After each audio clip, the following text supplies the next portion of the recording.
Let's go to Canberra now and catch up with One Nation founder and leader Pauline Hanson, actually joining us from Queensland. Of course, the Senate not sitting this week. Thanks for joining us, Pauline. The government now, Andrew Giles and the Prime Minister, saying that they're going to do a new Directive number 99. Effectively, that was wrong. That was a mistake they made last year because they got to rewrite it. Well, can we trust them to write it properly this time? Are you comforted at all by this concession from the government? Not at all. I think they're a pair of bozos. They really are, the way they've handled this. And when I said in the meeting at the end of last year with regards to Giles and handling the detainees, I was of the confidence that they could actually then, a reoffender who was released from the detention centre could be actually put back behind bars again in a detention centre, but that wasn't the case. So we were lied to. It was not my understanding. I can't believe what they've done. Now they blame the AAT. You're going to give them a direction, ministerial direction, which he's already got. It comes down to the minister how to deal with this. And of those 153 detainees that were released, Chris, my understanding is 76 have actually ankle bracelets on. Of the 28 that have reoffended, we don't know whether they had ankle bracelets on. That was my understanding. They would all be wearing ankle bracelets, but it wasn't the case. They've lied to us time and time again. And if you look at the record of both of these men, you know, they don't want to lock up detainees. They have no regard for the Australian people and their safety. They have no regard for the security of this nation because they put out a clear message to the people smugglers, put them on boats, or those people can come in by plane. We've got more coming in by plane who are going to claim asylum seeking in this country. We're in a hell of a mess. We are in a hell of a mess, and it's incredible to watch the government, the minister in particular, blaming everybody else. Now, they blame the department. Well, 2 points on that is they got rid of the department head, Mike Pizzullo, who knew what he was doing, and they thought he was too political, so they had that inquiry and got rid of him. So they got their own person there heading it. Plus, they're supposed to run the department. They're supposed to demand the sort of performance that they should get.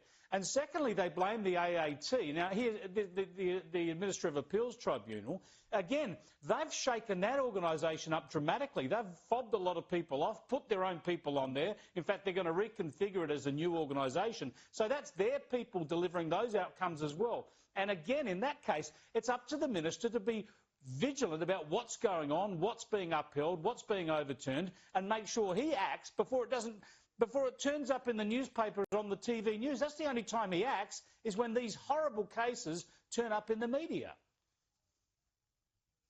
He's not even acting, and I know personally Mike Pizzullo, and he was a no-nonsense, spot-on guy, and this was the different politics of how Mike would handle it to what Giles or the Prime Minister would handle it. That's why he had to go.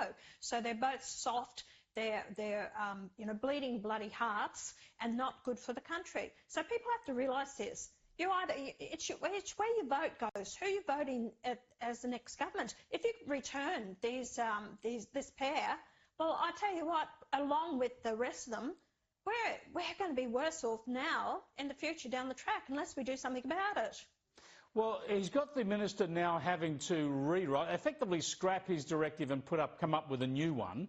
Surely that is enough in its own right, because this was his directive. Giles brought this directive in.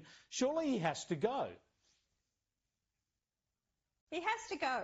Everyone keeps calling for it, but Albanese is protecting him. So it's his mate. He's protecting him because they think alike, Chris. If someone doesn't do the it's with me, okay? So I had a couple of my members that didn't cut mustard with me and they didn't do the job. So I actually got rid of them. That's what it's about. Politics is about you've got to have people there who know how to solve a problem. They can't solve problems. And if you don't want to get rid of someone, that means you're on the same page. And that's what tells me.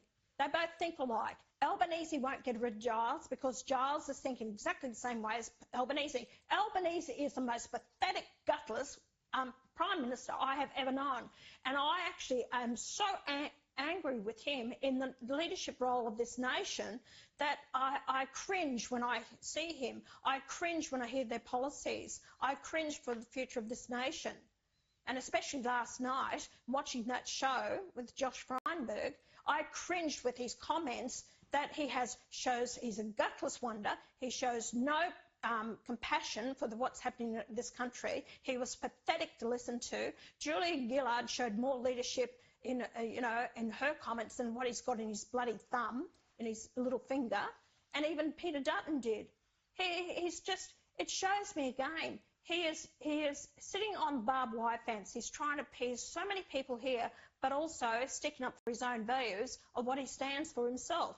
It comes across to me so clearly.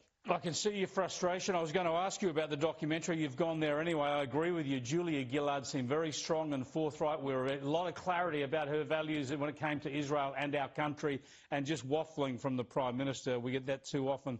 Thanks so much for joining us, Pauline. I appreciate it. Pauline Hanson there, live from